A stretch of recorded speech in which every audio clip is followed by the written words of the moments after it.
So before you go, guys, please don't forget to like, to share, and to subscribe, especially subscribe to this channel. I need it. So now we can see on our pound USD for today, we are on our 4-hour time frame. We'll be analyzing it on our 4-hour time frame because we want to determine where our price will be moving for today. By that, we are going to be analyzing one of our key level, which is our resistance. As you can see, our price is actually ranging here.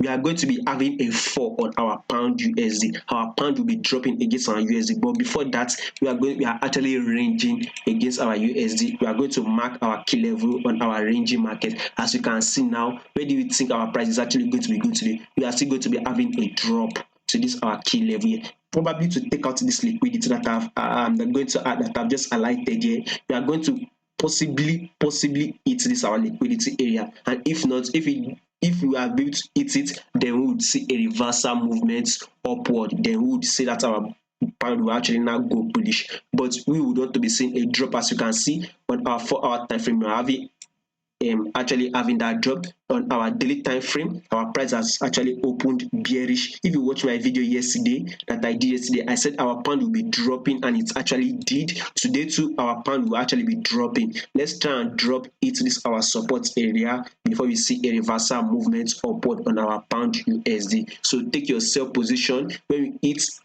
this liquidity area that I've just predicted, and close your position, and let's see where our price reacts. Be it will continue going down or up. Anyhow it reacts, you trade it, but take your sell downwards straight on our pound USD. So thank you very much. Don't forget to like, share, and subscribe.